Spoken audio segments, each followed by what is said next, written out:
So a few weeks ago, I did a video on the top 5 worst picks, or maybe top 5 isn't the right word, bottom 5, or maybe just the 5 worst picks in Bulls franchise history. And to my surprise, the video actually got quite a bit of traffic. I mentioned in that video, these are some of the types of videos I like making most, videos that are more historical in nature, rather than simply focusing on the latest news and topics from this team.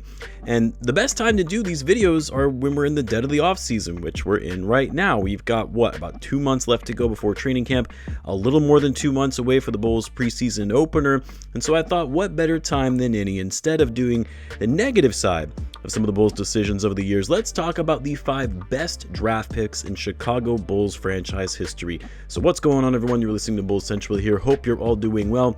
Now, spoiler alert, there are 2 draft selections that I'm not going to be including for the purposes of this video. Actually 3, because I'm also not going to be including Caleb Wilson as well. I'm limiting it to only players who have played at least 2 seasons in the NBA. And while I'm pretty confident Caleb Wilson will go down as one of the best draft picks in franchise history, you just can't include him in the mix quite yet since he hasn't played in an NBA game.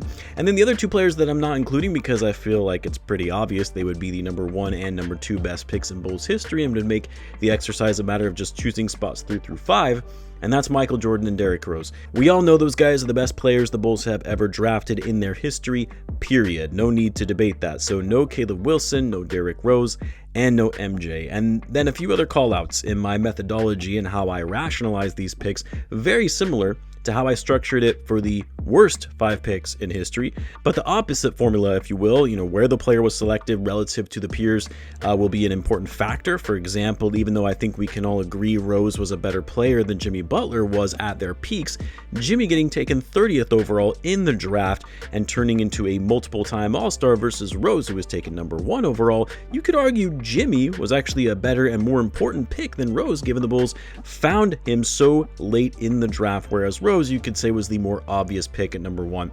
And then of course I'm also going to consider some of the players that went before the Bulls made their selections to illustrate why the pick was even that much more valuable. Oh, and then the only other thing to call out is that this is only for players the Bulls drafted themselves and actually played for the Bulls in at least 1 game. So we're not including players that were drafted and then subsequently traded on draft night like LaMarcus Aldridge, or vice versa. I'm not including players that the Bulls did not actually draft themselves but traded for them on draft night, like a Doug McDermott. Not that he would be on the list anyway, but just using it as an example. And so we'll work backwards from this, starting with the 5th best pick in Bulls history.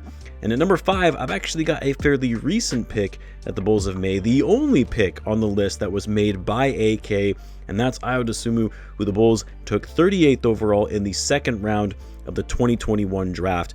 For a 2nd round pick, especially when you consider so many of the guys that went before him were duds, I mean, you could argue in a redraft of this class that Ayo would probably go into the lottery. He's been that good, and the reason Ayo has become such a valuable player is because coming into the league, he was more known for his tenacious defense, and while he's still been able to maintain that, he's really started to blossom on offense as well. Adding that jump shot, using his speed to get downhill, and being one of the better finishers at the rim, better at getting to the foul line than he was since his rookie season. I mean, in his draft class, Ayo is top 5 among win shares for players in that class that was selected in 2021, which is impressive considering he's mainly played for losing teams. The on-off numbers have been great, also top 5 in his class, and also top 5 in 3-point percentage. Like, for all the crap that we give the previous regime and the mistakes that they've made over the years, you can't deny the gem they found in the 2nd round in Ayo, who just secured a massive contract extension to reward him for his impact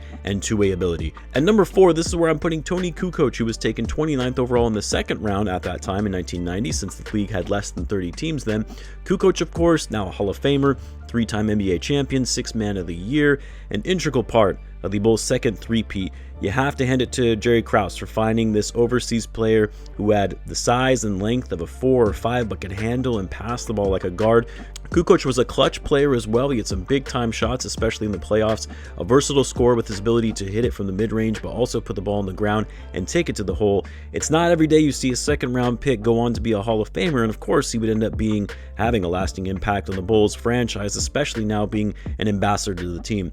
At number 3, I'm sure some are going to say, he was drafted a little too high for this to really be one of the best picks in franchise history, but I'm doing it because I'm a bit biased. He's one of my favorite Bulls players of all time, and I think it also means something to be selected as an All-Star, an All-NBA player, and that's Joakim Noah, who the Bulls took 9th in the 2007 draft. I mean, what can't you say about Joakim Noah? Hardest worker and fiercest competitor you'll ever meet.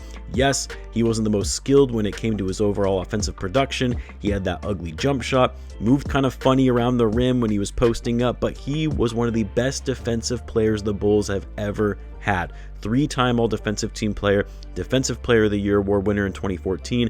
One of the seasons the Bulls were without Rose, by the way. 2-time All-Star, a beast on the boards, one of the best offensive rebounders in the league at that time, was impeccable with his timing and blocking shots around the paint. And I also don't think Noah gets enough credit for masking some of Rose's weaknesses and why the Bulls, that Bulls team from the early 2010s, was so good even when they didn't have Rose on the floor. And look, there were a lot of people who were skeptical about the Bulls taking Noah 9th in that draft. Some truly thought that Noah's game wouldn't really translate in the NBA because he was so limited offensively. And in those first couple seasons of his career, he did struggle. And it started to look like those analysts and scouts were going to be right. But then year 3 and beyond, Noah just proved all of his doubters wrong. He put in the work to continue to get better every day, and a lot of the guys that went before him in the draft ended up not having the kind of careers that Noah had. Guys like Brandon Knight, Corey Brewer, Jeff Green, and yes, even Greg Oden, who went first overall in that draft, although of course his career was cut short by injuries. At number 2, this is where I'm putting Jimmy Butler. Again, in order to get down in the top 3 here, you need to have either been an All-Star, All-NBA type player, Hall of Famer, or a future Hall of Famer to classify as one of the best picks in Bulls franchise history.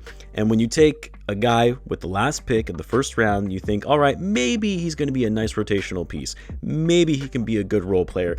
Maybe he makes it to his next contract in the NBA.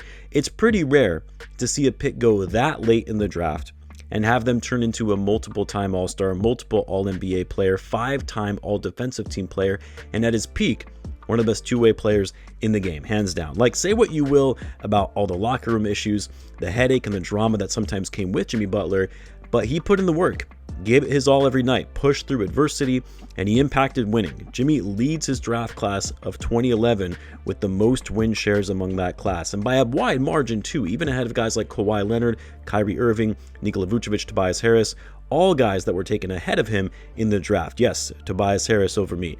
Second in his class in box plus minus and overall net rating, with him on the court for his team only behind Kawhi Leonard. Second in value replacement player as well. All advanced metrics point to why he's one of the best players in that class, but also, and you know, he's had his fair share of injuries more recently, but a very durable player throughout most of his career. A clutch gene type player who carried that Heat to the finals twice, won the Eastern Conference Finals MVP award. So yeah, I don't know how you cannot take Jimmy Butler in this spot given his history and the success that he's had throughout his career.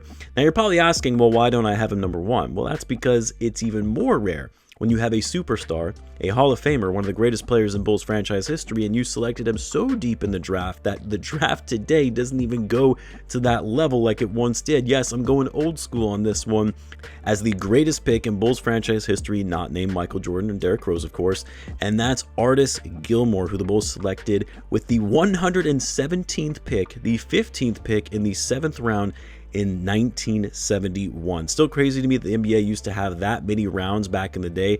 I believe they had all the way up to 10 rounds, and then they realized this is useless because so many of these guys selected after the second round aren't even making NBA rosters. But for a guy who was an afterthought coming out of college, scouts didn't really give him much of a look. The Bulls took a chance on him, and actually, this might not be entirely fair because he was technically drafted by the Kentucky Colonels, but he's listed as a Bulls draft pick as they took him in the dispersal draft after the ABA merger, was Rookie of the Year and MVP in the same season. Of course, he would go on to be an 11-time All-Star, 5-time All-NBA player, and would eventually be inducted into the Hall of Fame in 2011.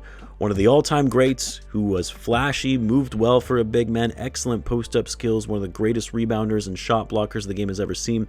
Obviously, the game has changed a lot since his time in the 70s and 80s, but at the time he led the league multiple times in rebounding, field goal percentage, and effective field goal percentage. Why his jersey isn't retired in the rafters, I'll never know, but the reason I'm so high on Gilmore is because of where he went in the draft and ultimately the player that he would become.